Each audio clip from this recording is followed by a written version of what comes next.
-61 अध्याय 1059 खोज। Bang bang. DS बड़ी और वेई वुफू को एक बार फिर शी यूकिंग ने उड़ा दिया, क्योंकि उन्होंने शी यूकिंग को जो घाव दिए थे वे तुरंत ही ठीक हो गए और उन्हें कोई नुकसान भी नहीं पहुंचा। लिन शेन, जो शी यूकिंग के एक्यू पॉइंट्स को सील करने के लिए पीछे से अपनी उंगली बढ़ा रहा था, उसका हाथ भी शी यूकिंग ने एक तेज जवाबी हमले में पकड़ लिया। जब शी यूकिंग लिन शेन की बांह को मोड़ने और फाड़ने वाला था, तो उसने अचानक लिन शेन के शरीर से प्रकाश की एक आकृति निकलती हुई देखी। शी यूकिंग अचंभित रह गया और थोड़ा पीछे हट गया। तभी उसने देखा कि एक युवा लड़की जो मानव जैसी दिख रही थी, लिन शेन के सामने आ रही थी, जिससे वह घबराहट में रुक गया। वह युवती स्पष्ट रूप से मांस और रक्त से बनी थी, और चाहे वह मानव हो या दिव्य, वह लिन शेन के शरीर से कैसे बाहर आ सकती थी। हालांकि लिन शेन को इस तरह के विवरणों की परवाह नहीं थी। उसने कॉन्ट्रेरियन को सीधे अपने शरीर में विलीन होने दिया और उसी समय इनहेरिटेंस फैन को भी बुलाया। कॉन्ट्रेरियन के साथ विलय ने एक बार फिर लिन शेन की शारीरिक शक्ति को बढ़ाया। लिन शेन ने फोल्डिंग फैन को पकड़ते हुए शी यूकिंग से कहा, हम दोनों प्राचीन क्षेत्र से आते हैं और एक आम दुश्मन के खिलाफ एकजुट होना चाहिए। एक दूसरे पर बेवजह हमला क्यों कर रहे हैं? मुझे केवल अपने आप पर भरोसा है, शी यूकिंग ने शांति से उत्तर दिया। यही कारण है कि अब भी आप सिर्फ 5 सितारा दिव्य अधिकारी हैं, लिन शेन ने आह भरते हुए कहा। आप दिव्य दरबार में किसी भी दोस्त को रखने की हिम्मत नहीं कर सकते, न ही किसी के करीब जा सकते हैं। इस तरह का व्यवहार स्वाभाविक रूप से आपको दिव्य दरबार और अन्य दिव्य अधिकारियों द्वारा वास्तव में स्वीकार किए जाने से रोकेगा। एक व्यक्ति की ताकत अंततः सीमित होती है, सहयोग से लक्ष्यों को तेजी से हासिल किया जा सकता है। जरूरत नहीं है। शी यूकिंग ने अचानक लिन शेन के भाषण को काट दिया और फिर से आगे बढ़ गया। उसका हाथ लिन शेन के सिर की ओर बढ़ रहा था, जबकि उसकी दिव्य आत्मा भी एक देवता की तरह लिन शेन के सिर की ओर बढ़ी। चाहे प्राचीन क्षेत्र हो या स्वर्गीय न्यायालय, शी यूकिंग हमेशा एक एकल योद्धा रहे हैं। उनकी प्रतिभा और क्षमताएं किसी भी बाधा को पार करने के लिए पर्याप्त रूप से दुर्जेय हैं, जैसे कि कुछ भी उनके संकल्प से परे नहीं था। यहां तक कि जब उन्हें दिव्य न्यायालय में कुछ असफलताओं का सामना करना पड़ा, तो उनका दृढ़ विश्वास था कि देर सवेर वे सभी समस्याएं हल कर लेंगे। वह किसी के साथ सहयोग नहीं करना चाहता था और किसी पर भरोसा नहीं करता था। लिन शेन ने सीधे फोल्डिंग फैन को बाहर फेंक दिया, जबकि एक साथ स्नाइपर राइफल का ट्रिगर खींच दिया। फोल्डिंग पंखा हवा में नाच रहा था और रोशनी के झिलमिलाते छल्लों में बदल रहा था। छल्लों ने गोदाम में चक्कर लगाया और हर संभव कोण से शी यूकिंग की ओर दौड़ पड़े। शी यूकिंग ने प्रकाश के छल्लों को तोड़ने के लिए हाथ बढ़ाया, लेकिन वे अपने पथ से अजीब तरीके से भटक गए, जिससे उनका पूर्वानुमान लगाना असंभव हो गया। हालांकि शी यूकिंग की गति प्रकाश के छल्लों की तुलना में बहुत अधिक थी, और भले ही वह उनके प्रक्षेप पथ का पूर्वानुमान नहीं लगा सका, फिर भी वह छल्लों तक पहुंचने और उन्हें तुरंत चकनाचूर करने में सक्षम था। इस बीच लिन शेन की आकृति स्पेस बुलेट के प्रक्षेपण के साथ शी यूकिंग के बगल में प्रकट हुई। शी यूकिंग ने ठंडी सांस ली और एक तरफ हटते हुए उसने लिन शेन के सिर पर एक मुक्का मारा। लेकिन जैसे ही उसने अपना हाथ ऊपर उठाना शुरू किया, उसे घुमाने में कठिनाई होने लगी और यहां तक कि उसका पूरा शरीर भी हिलने में मुश्किल होने लगा। वेई वुफू और डीएस बड़ी उसके बाईं और दाईं ओर खड़े थे और दोनों डेथ पाउडर का एक एक सिरा खींच रहे थे। डेथ पाउडर का शरीर शी यूकिंग के चारों ओर लिपटा हुआ था और वेई वुफू और डीएस बड़ी के संयम के कारण शी यूकिंग की गतिविधियां कुछ समय के लिए रुक गईं। लिन शेन ने अपनी हथेली को ऐसे उठाया जैसे वह एक पिस्तौल हो, सीधे शी यूकिंग के शरीर पर निशाना साधा और बंदूक चलाने की तरह फिंगर सेंट को बाहर निकाल दिया।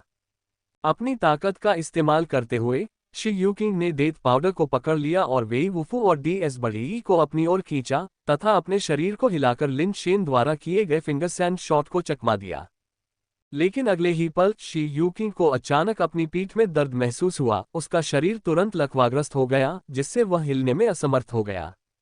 शी यूकिंग ने सोचा कि उसने फिंगर सैंड को चकमा दे दिया है, लेकिन वह ये नहीं जानता था कि भाला युद्ध तकनीक के संवर्धन के साथ यह एक चाप में यात्रा कर रहा था और उसकी छाती पर निशाना नहीं लगा रहा था। शांत और अदृश्य फिंगर सैंड का अनुमान केवल उसके प्रक्षेप पथ से ही लगाया जा सकता था, लेकिन इस बार उनका अनुमान गलत निकला।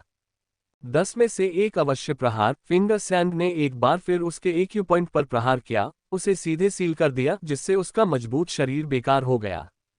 तीनों ने एक दूसरे की ओर देखा और शी यूकिंग पर हमला कर दिया। विभिन्न प्रकार के हमले किए, लेकिन चाहे किसी भी प्रकार का हमला हो, उसका उस पर कोई असर नहीं हुआ। उसका शरीर तुरंत ठीक हो सकता था और तीनों ने शी यूकिंग पर घातक घाव पहुंचाने में सक्षम हुए बिना सभी साधन समाप्त कर दिए थे। शी यूकिंग को नहीं पता था कि लिन शेन ने उसके शरीर को नियंत्रित करने के लिए किस विधि का उपयोग किया था, लेकिन जब तक वे उसे मार नहीं सकते थे, अंतिम जीत अनिवार्य रूप से उसकी होगी। शी यूकिंग के विचार में लिन शेन और अन्य लोगों के पास केवल एक ही रास्ता बचा था, भाग जाना। बाहर चल रही अराजकता के कारण यह उनके भागने का सबसे अच्छा मौका था। लिन शेन और उसके साथी यहाँ बहुत अधिक समय बर्बाद नहीं कर सकते थे, न ही उनके पास उसे मारने का समय या क्षमता थी। वह जीत तो नहीं पाया था, लेकिन वह इसे हार भी नहीं मान सकता था। शी यूकिंग ने सोचा कि यह पहले से ही सबसे बुरा परिणाम था। ये देखकर कि उनके हमले अप्रभावी थे, लिन शेन को अचानक एक विचार आया। उसने हाथ बढ़ाया और शी यूकिंग के चारों ओर लिपटे मौत के पाउडर को खींच लिया।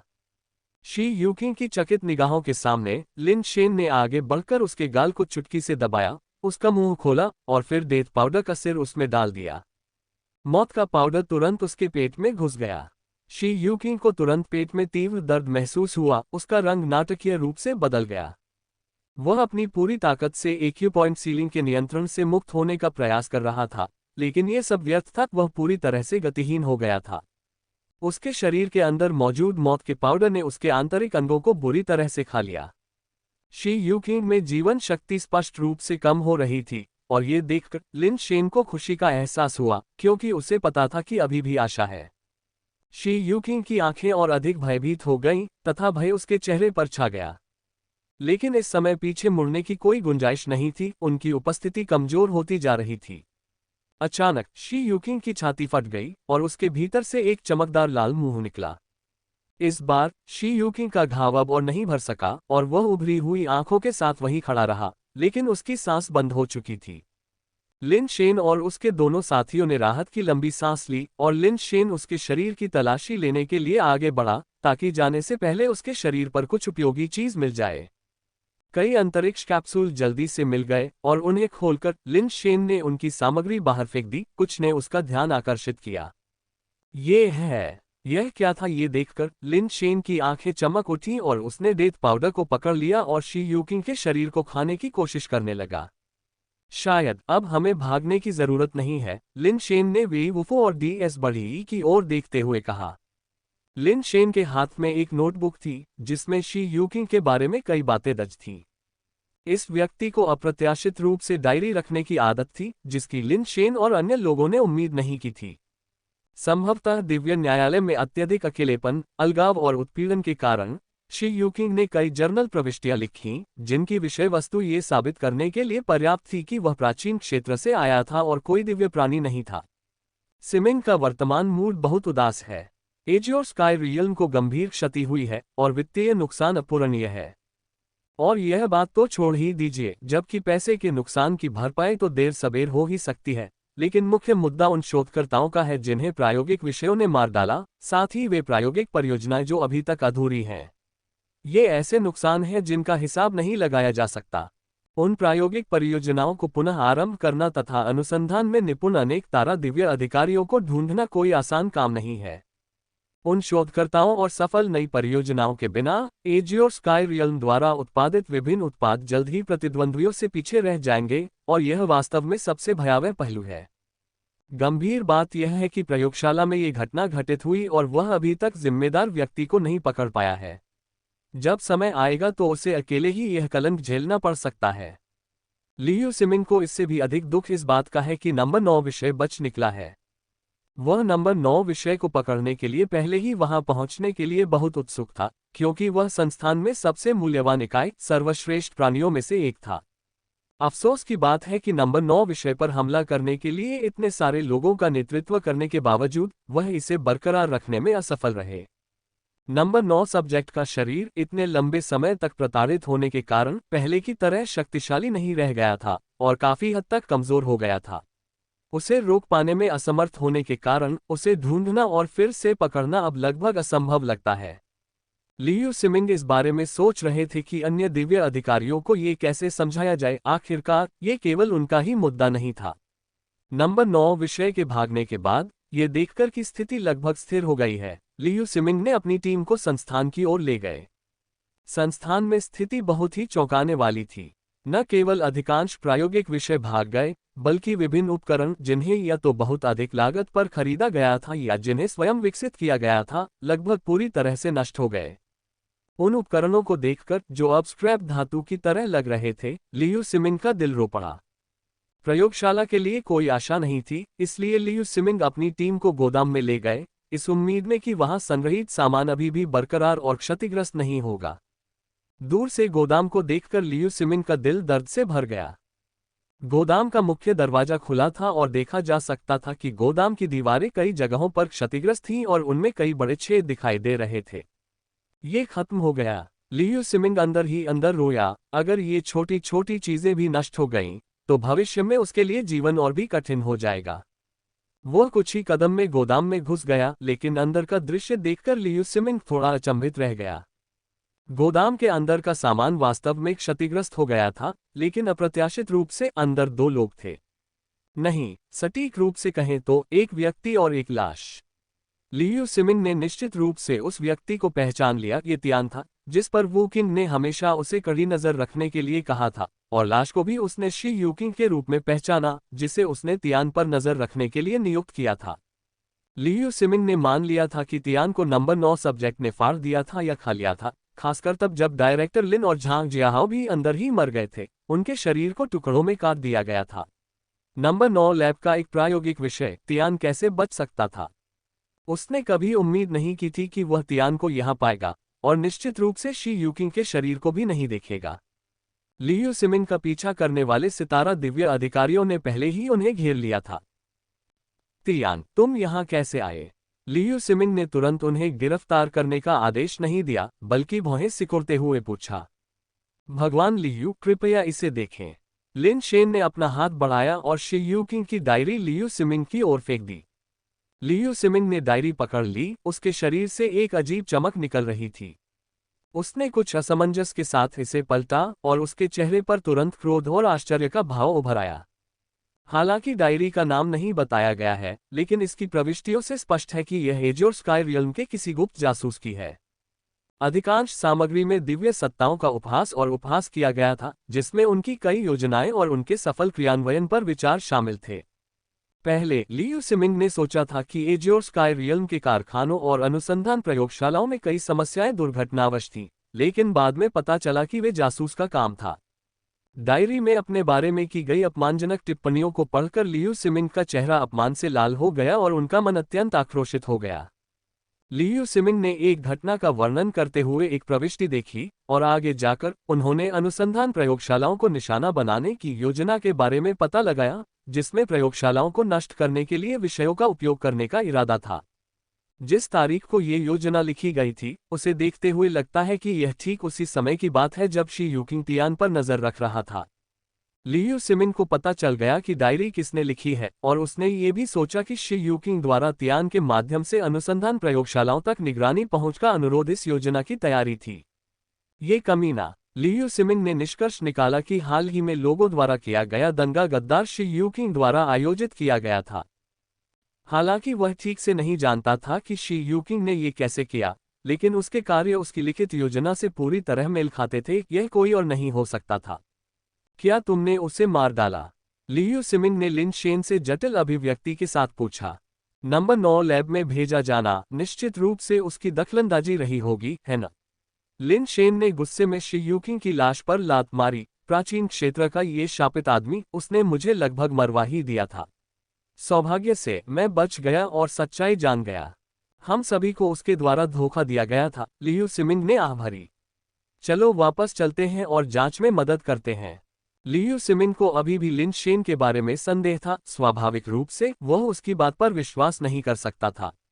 आखिरकार ये काफी संदिग्ध था कि लिन शेन बच गया, और यह भी संदेह था कि उसने शी यूकिंग को मार दिया होगा। हालांकि शी यूकिंग केवल 5 सितारा दिव्य अधिकारी था, लेकिन उसकी शक्तियां बहुत मजबूत थीं, जो मध्यम स्तरीय दिव्य प्राणियों में सबसे ऊपर थी। यहां तक कि सबसे शक्तिशाली निचले स्तर का दिव्य प्राणी भी उससे हरा नहीं सकता था। इसके अलावा प्राचीन क्षेत्र के एक व्यक्ति के रूप में उसकी गहरी गुप्तता को देखते हुए ऐसी गहन गणना वाली योजनाओं वाले व्यक्ति को संभवतः निम्न स्तर के दिव्य प्राणी द्वारा नहीं मारा जा सकता था। लियू सिमिंग ने स्टार दिव्य अधिकारी को लिन शेन को हिरासत में लेने के लिए कहा, फिर उससे व्यक्तिगत रूप से पूछताछ की। तियान, तुम इस जासूस की साजिश से कैसे बच गए? लियू सिमिंग ने लिन शेन की ओर देखते हुए सौहार्दपूर्ण व्यवहार किया। अगर मेरे पास कोई विशेष क्षमता नहीं होती तो मैं उसकी साजिश के कारण पहले ही मर चुका होता, लिन शेन ने आह भरी। कोई विशेष योग्यता? कौन सी विशेष योग्यता? लियू सिमिंग ने पूछा। मृत होने का नाटक कर रहा हूं, लिन शेन ने गंभीरता से उत्तर दिया। मृत होने का नाटक कर रहे हो? लियू सिमिंग क्षण भर के लिए रुक गया। हाँ, अगर मृत होने का नाटक करते समय विषय में गड़बड़ी न होती तो मैं उस नंबर 9 विषय द्वारा मारा जा सकता था। सौभाग्य से मेरे पास यह विशेष क्षमता है जिसने मुझे प्राचीन क्षेत्र के 2 अन्य लोगों के साथ रहस्यों पर चर्चा करते हुए उसे सुनने की अनुमति दी, जिससे मुझे घात लगाकर उसे मारने का मौका मिला। लिन शेन ने फिर से आह भरी। दुर्भाग्य से जब मैंने घात लगाकर उसे मार डाला तो प्राचीन क्षेत्र के अन्य 2 लोग भाग गए और मैं उनका पीछा करने के लिए बहुत घायल हो गया था। आपने बहुत अच्छा किया, लियू सिमिंग ने चेहरे पर मुस्कान के साथ कहा। क्या आप मुझे मृत होने का नाटक करने की विशेष क्षमता दिखा सकते हैं? यह मेरी अनोखी गुप्त तकनीक है, मेरा जीवन बचाने वाला तुरुप का पत्ता। भगवान, आप इसे देख सकते हैं, लेकिन कृपया इसे गुप्त रखें, बिल्कुल गोपनीय, लिन शेन ने कहा क्योंकि उसने मृत होने का नाटक करना शुरू कर दिया था। जीवन के प्रति लालच और मृत्यु के भय के अमृत के कारण मृत होने का नाटक करना उसके लिए अत्यंत सरल था। सिमिंग ये देखकर कुछ आश्चर्यचकित हुआ, यहाँ तक कि वह ये भी नहीं बता सका कि लिन शेन मृत होने का नाटक कर रहा था। किसी भी पर्यवेक्षक को वह पूरी तरह से एक मृत व्यक्ति की तरह दिखाई दिया। तब तक लियू सिमिंग 90% आश्वस्त हो चुका था। लिन शेन केवल एक निम्न दिव्य प्राणी था और इसके अलावा उसे परीक्षण विषय के रूप में इस्तेमाल करने के लिए पकड़ा गया था। उसके सभी सामान छीन लिए गए थे। ऐसा कोई तरीका नहीं था जिससे वह इन घटनाओं को अंजाम दे सके। ये सब परेशानी का कारण वह कमीना शी यूकिंग ही रहा होगा। कोई आश्चर्य नहीं कि वह लगातार तियान पर जासूस होने का आरोप लगाता रहा और इतनी परेशानी खड़ी करता रहा। अब पता चला है कि वह हमेशा शोध संस्थान को निशाना बनाता था। यद्यपि डायरी में प्राचीन क्षेत्र के 2 परीक्षण विषयों से संबंधित बातें दर्ज नहीं थीं, लेकिन ऐसा लगता था कि प्राचीन क्षेत्र के इन 2 लोगों के कारण ही वह इस योजना को अंजाम देना चाहता था। तियान, मुझे सच में खेद है, ये सब उस दुष्ट की शरारतों के कारण हुआ है, जिसके कारण तुम्हें इतना कष्ट सहना पड़ा। कुछ दिन यहीं आराम करो और जैसे ही मैं उच्च अधिकारियों से सारी बातें स्पष्ट कर लूंगा, मैं तुम्हें जल्दी ही बाहर निकाल दूंगा। और इसके लिए तुमने इस जासूस को पकड़कर पुण्य कमाया है, अन्यथा कौन जानता है कि वह यहाँ और क्या मुसीबत खड़ी कर सकता था। एक इनाम निश्चित रूप से उचित है, लियू सिमिंग ने लिन शेन के कंधे को थपथपाते हुए कहा। ये शी यूकिंग भगवान बनाने वाली जाति के उन विद्रोहियों में से एक होना चाहिए। यह अफसोस की बात है कि शी यूकिंग मर गया, अन्यथा हम भगवान बनाने वाली जाति के बारे में कुछ खबर खोज सकते थे। ईश्वर निर्माण जाति। लिन शेन थोड़ा चौंका। उसने ऐसी जगह पर यह नाम सुनने की उम्मीद नहीं की थी। उसने हमेशा सोचा था कि ईश्वर बनाने वाली जाति उसके प्राचीन क्षेत्र में सिर्फ एक संगठन है। अब ऐसा लगता है कि यह बिल्कुल सच नहीं है। यहाँ तक कि एक दिव्य न्यायालय के स्टार दिव्य अधिकारी भी ईश्वर बनाने वाली जाति के बारे में जानते हैं, और उनके लहजे से ऐसा लगता है कि वे ईश्वर बनाने वाली जाति को अपने लिए एक कांटा मानते हैं। आपके लिए ईश्वर बनाने वाली जाति के बारे में न जानना सामान्य बात है।